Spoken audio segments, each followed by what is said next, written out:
What are we learning from the new CDC data about the importance of getting the vaccine? Right. First of all, thank you so much for having me, Jonathan. I think what this data is showing, and then the game changer, is that breakthrough infections, although still very rare, fully vaccinated individuals who are infected carry a lot of virus with them, as much virus as someone who is unvaccinated. And so there is a possibility that those fully vaccinated infected people may actually be able to transmit infection to unvaccinated individuals. And that was not the case with prior versions of this virus. Let me show everyone a tweet that you sent out this morning. And it was a conversation you had with someone on the street. You wrote, "Just got stopped on the street by an older black man who has seen me on MSNBC, and he wanted to share that he had successfully convinced two friends of his, also older black men, to get vaccinated today. This vaccination effort is a grassroots effort, too." Dr. Blackstock, I'm wondering, are more people getting vaccinated like that man, not only because of seeing you on TV, but news of the surge is moving people to get vaccinated?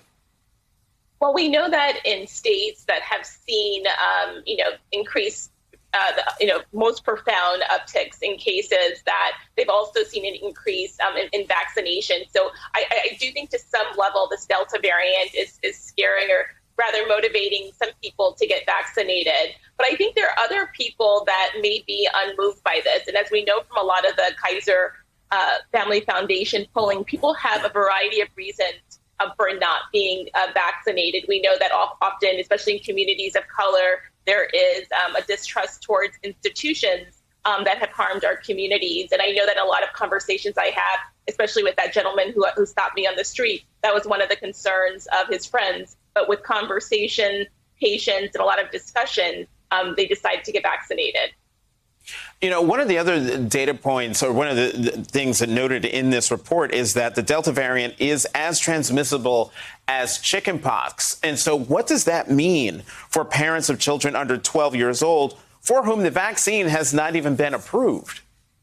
Right. And I have a 4- and 6-year-old, and I definitely, when I was reviewing this data, I was also very concerned. This Delta variant is more transmissible than most of the respiratory viruses actually in history. And so the concern is going into the school year, ensuring that schools are using multi-layered strategy of masking, physical distancing, testing. Ventilation is incredibly important, right? So this virus, just like chickenpox, is airborne. And so ventilation is going to be key. And the concern that I have is in those states where the governors have restricted mask mandates, even in schools. We're already seeing surges in those particular states, and we probably will see, outbreaks related to schools in those same areas as well because of these mask mandates being restricted.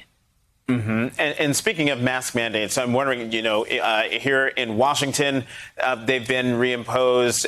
In Los Angeles, they've been reimposed. And I'm wondering, for folks who are seeing the news about the Delta variant and might have family reunions and things like that are coming up, certainly in the next month, since August is just 2 days away. How concerned should people be about going to big family gatherings as a result of the Delta variant? Right. And so I know for probably a lot of people, it feels like 2 steps forward, one step back. Right. Essentially, this is a dynamic situation.